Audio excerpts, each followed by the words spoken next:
Gujarat Titans Delhi Capitals మధ్య అత్యంత థ్రిల్లింగ్గా సాగిన మ్యాచ్లో చివరకు ఢిల్లీ ఒక్క రన్ తేడాతో ఓటమి పాలైంది. రెండు టీమ్స్ కూడా గెలుపు కోసం చివరి వరకు ఫైట్ చేయడంతో ప్రేక్షకులకు అద్భుతమైన మ్యాచ్ను వీక్షించే అవకాశం దొరికింది.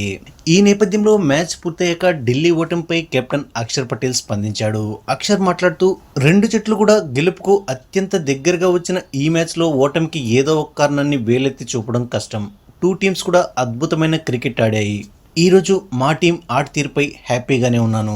ముఖ్యంగా ఈరోజు మా ఓటమికి ప్రధాన కారణం కీలక సమయాల్లో వికెట్లు కోల్పోవడమే. ఆ వికెట్స్ కనుక పడకుండా ఉంటే మ్యాచ్ను ఇంకా ముందుగానే ముగించేవాళ్ళం.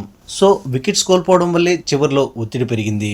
ఇక ఈరోజు కేఎల్ రాహుల్ నిజంగా అద్భుతమైన ఇన్నింగ్స్ ఆడాడు. పవర్ ప్లేలో మాకొచ్చిన స్టార్ట్ను మిడిల్ ఓవర్స్లోనూ కంటిన్యూ చేశాడు. ఓవైపు వికెట్స్ పడుతున్నప్పటికీ రాహుల్ మాత్రం రిక్వైర్డ్ రేట్ పెరగకుండా ఒంటరి పోరాటం చేస్తూ టీంను విక్టరీకి చేరువుగా తీసుకొచ్చాడు. ఓవరాల్గా మా టీం అద్భుతమైన క్రికెట్ ఆడుతోంది. ఈరోజు కేవలం ఒక్క రన్ తేడాతో ఓడిపోవడం డిసప్పాయింట్మెంట్ కలిగించినప్పటికీ ఈరోజు చేసిన మిస్టేక్స్ను సరిచేసుకుని నెక్స్ట్ మ్యాచ్లో ఖచ్చితంగా గెలుస్తామని అక్షర్ పటేల్ ధీమా వ్యక్తం చేశాడు.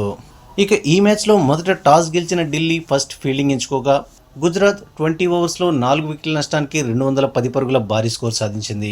Captain Shubman Gill, Washington Sundar, Jos Buttler half సెంచరీలతో జీటీకి మంచి స్కోర్ అందించారు. అనంతరం 211 పరుగుల భారీ లక్ష్యంతో బరిలోకి దిగిన ఢిల్లీ క్యాపిటల్స్ కు ఓపెనర్స్ కేఎల్ రాహుల్, పాతుమ్ నిశంక మెరుపు ఆరంభాన్ని అందించారు. వీళ్ళిద్దరూ ఫస్ట్ వికెట్ కు 76 పరుగులు జోడించారు. అయితే మిడిల్ ఆర్డర్లో నితీష్ రాణా, సమీర్ రిజ్వీ వరుస బంతుల్లో అవుట్ కావడంతో ఢిల్లీ కష్టాల్లో పడింది. అయితే ఓవైపు వికెట్స్ పడుతున్నప్పటికీ కేఎల్ రాహుల్ ఒంటరి పోరాటం చేశాడు. చివరిలో కేఎల్ రాహుల్ కూడా అవుట్ అవడంతో మ్యాచ్ మలుపు తిరిగింది. అయినప్పటికీ డేవిడ్ మిల్లర్ చివరిలో మెరుపులు మెరిపించడంతో ఢిల్లీ లక్ష్యానికి చేరువుగా వచ్చిన కేవలం ఒక్క రన్ తేడాతో ఓడిపోయింది.